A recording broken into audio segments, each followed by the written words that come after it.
Hey guys, Zach here, coming at you with another video. Now, I know it's a bit weird that I'm doing my review over a month after Battle for Bikini Bottom Rehydrated came out, but this is not going to be my full review. This is what I'm going to call a pre-review. So basically, I'm going to be talking about the game and reviewing it as it is currently right now as of the 1.02 patch. And also keep in mind that I have been playing the Nintendo Switch version. That is the most important thing to note here.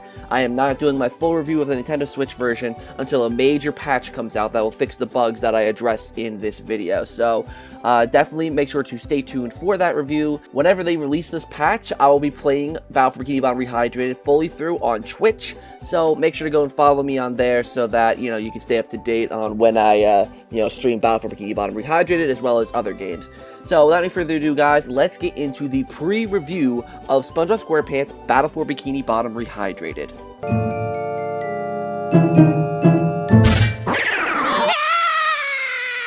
So as many people know, Battle for Bikini Bottom was a very, very popular game back in the early 2000s. This is a kind of history lesson that we don't really need to get into, mostly because this is a remake of a very popular game. This game's been very popular ever since it came out, because it was known as the one good licensed game out there. So naturally, lots of fans started to really gather around the game. The speedrunning community formed, and they grew their own community. So there's been a bunch of different communities within Battle for Bikini Bottom, so that it made it kind of inevitable that a remake was bound to happen. So it's a remake faithful to the original game. Now we're going to talk about some of the negative reviews that the game has gotten later, but if you are expecting anything really added on or anything really new to the core experience of the game, then it's not for you. It still feels very much like an early 2000s platformer, just, no pun intended, but rehydrated. So the story and gameplay are very, very simple. Plankton builds an army of robots and they take over Bikini Bottom, and Plankton wanted the robots to obey him, but he accidentally set the switch to don't obey, so the robots run amok and, all hell breaks loose, basically. So the story is very simple. There's not really much to report there. It's just a simple story, but it does the job well. And obviously, it's got that very early 2000s SpongeBob charm. So, if you're a fan of the show, particularly through seasons 1 through 3, then you'll probably really, really like the humor and the style of the game. But there are also newer references for people who are growing up with SpongeBob right now and are familiar with the newer seasons and the memes and all that. So there's a little bit of something for everyone in terms of this game when it comes to being a SpongeBob fan. And that's the main thing about this game, is that this game is really designed for SpongeBob fans. If you like 3D platformers, you'll probably also like this game, but SpongeBob fans specifically will like a lot of the nods and Easter eggs. So obviously, as I just mentioned, the game is a 3D platformer. It's a typical collectathon 3D platformer, like Super Mario 64, like Banjo-Kazooie, like all those games, it's a 3D collectathon platformer. Your goal is to collect all the golden spatulas in a certain area, and then build your way up to 75 to where you can go against the final boss, yada yada yada. You guys probably already know how it goes. Gameplay is very simple, very easy to learn, all that kind of stuff. So, yeah, gameplay and story were translated very well over from the original game. If there's anything I do have to say is that I do think the movement speed is a bit slow in this one. And in the original Battle for Bikini Bottom, the movement speed felt nice, it felt snappy. But in Rehydrated, it definitely feels a bit slower and a little more sluggish. I don't think that has anything to do with the bad frame rate, so I think that's the only thing that didn't translate over well when it comes to the gameplay. The graphics, and again, I'm talking about the Nintendo Switch version, after the second patch have definitely improved. The environments look really, really nice. The game overall is very beautiful, especially if you do have the Xbox, PlayStation, PC versions. The game is absolutely stunning looking. It captures the cartoon-esque nature of SpongeBob, while also kind of adding in some realistic things, like the grass and jellyfish fields. It really makes the game feel alive and more natural.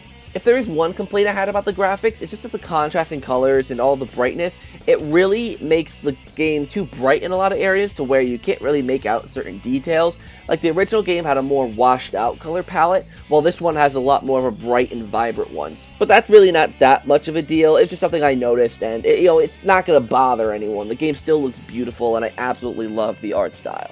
The only thing bad with the Nintendo Switch version right now is the shadows. The shadows on characters look very, very pixelated, especially in cutscenes and all that. But, hopefully they fix it. And, of course, there are textures that aren't loading in properly, but we'll mention that in the bugs part of the review.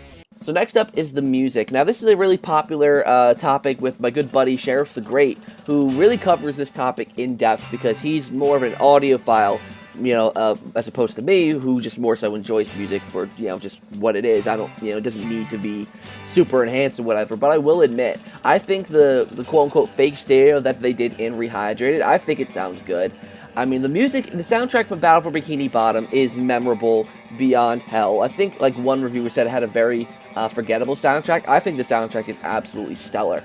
Soundtracks like Jellyfish Fields and the final boss theme are just so standout and so awesome, especially with the final boss theme. The new strings that they added into the fake stereo version, quote-unquote, is absolutely great. And if they do actually change the music and add the actual soundtrack from Truth or Square and actually make it real stereo, then it'll probably be even better. But if they didn't change how the music is in the game, I'd be completely fine. But for those of you who are also invested in the music and wanted to see them add this true stereo soundtrack, let me know what you think down below in the comments. Okay, so next up we're going to be talking about features. These are very, very specific things. This point is for people who definitely grew up with the original. What did they add and what did they take away?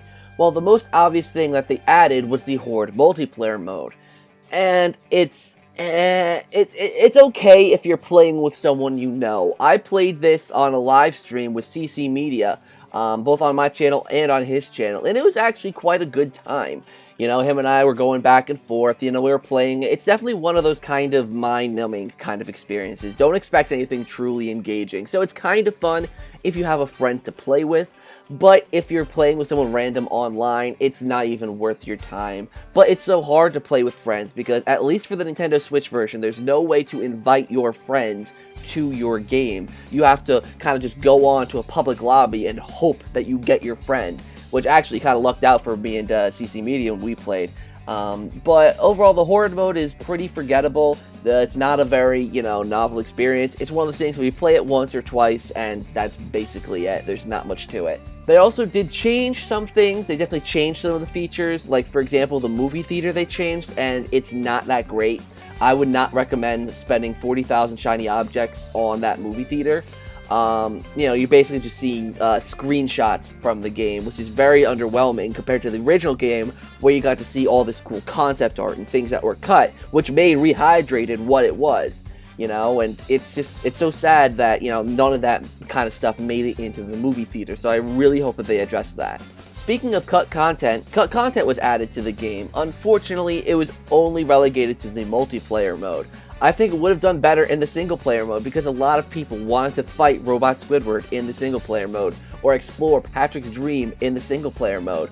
I just think it would have been cool to have an option to turn on or turn off, all these different things. I don't know, I think they could have integrated it into the actual single-player experience. I'm not really sure why they didn't. Well, I know why they didn't. It's because they wanted to, quote-unquote, preserve the original experience, but I think it would have added for people who did really grow up with the game. Now they get to play these things that they only got to imagine playing in Battle for Bikini Bottom. I just think it would have added so much over just kind of pushing it and shoving it into a mediocre multiplayer mode. I think it would have been fine if the multiplayer mode was fun, but, if the multiplayer mode isn't great, then adding the content there only undermines the significance of it being there. They also changed how many shiny objects it costs for you to go to Mr. Krabs. Like in the original game, I'm pretty certain it was 3,000 shiny objects every time you talk to Mr. Krabs. If I'm not mistaken, I don't remember. But now it increases by 3,000 each time you pay him. So it'll start with 3,000, then go to 6, then 9, then 12, then 15, then 18, then 21, then 24. It'll just keep going up. Like, oh my lord, like what is that? A total of like I don't even know how many that is in total. Like, that's probably 40-something thousand shiny objects just to get 100%. Like, that's kind of rough. That's really, really rough. And then, of course, you have the fact that bosses aren't replayable. So if you want that 100% ending, you have to get it in that playthrough. So if you beat the final boss without getting all of Mr. Krabs' golden spatulas, and then you decide to hunt for shiny objects after you beat the final boss, you can't replay it so that you can, get the 100% ending. So you'd have to completely restart your game and play from the very beginning to, to do that. It's very weird. I don't know why they made it like that. But I think that actually is being addressed in a patch. I think they actually did say something about that particular thing, like, being addressed. but don't quote me on that. I just think I saw something about that. And then, of course, some new features also include some of the controls. Some of the characters control a bit differently. SpongeBob can now do the upward bubble bash thing when he's, or after a single jump. Also, the cruise bubble is different. It controls way different. The bubble bowl has different physics. Patrick can use his stomach attack in midair. Sandy can lasso enemies in midair. Like, all these characters got different little tweaks and additions to them. And for the most part, it's quite good. But there are some things that weren't done too well, like the bungeeing. I think the bungeeing is very rough in Rehydrated, and I really hope that that's something that's addressed in the patches. Speaking about the patches, let's just get the bugs out of the way, the bugs that the game has. There's a lot of them. Obviously, I'm not really going to go into each individual one. If you want to hear everything that I've really encountered, make sure to check out a whole video I did about the matter. I think it was last week I uploaded it, so make sure to check out that video. But yeah, like, there's a lot of different bugs, and we already know that THQ Nordic is patching them up. It sucks that this isn't something that could have been done, day one, like stuff that couldn't have been fixed day one, but, either way, they were rushed, Nickelodeon rushed them, it's kind of hard, like, you can't completely fault them, but at the same time, it's really rough to really, not criticize them for it. So, we're going to talk about the negative reviews now for a little bit, because obviously places like IGN and GameSpot in particular gave the game abysmal reviews. GameSpot in particular gave it a 2, and I don't count those reviews as legitimate. I'm gonna put in a clip from Riders DX's review that perfectly sums up like why these reviews aren't legitimate. And then you had the idiots that don't know how to play platformers. In one section of the puzzle, all you need to do is stand on a button, and that button opens a gate for you to bowl a bubble into so you can progress. The only problem is that during SpongeBob's wind-up animation for bowling, he walks forward. That means you fall off of the button, which closes the gate and prevents you from bowling the bubble where you intended, when you intended. These kinds of gameplay barricades are common and force you to restart and face your demons again and again and again. Oh, brother, this guy stinks! Like, if you can't stand back a little bit farther or hold the bubble bowl button a little less to compensate for your movement forward, then I'm sorry, I can't help you. Like, at that point, you just, like, come on.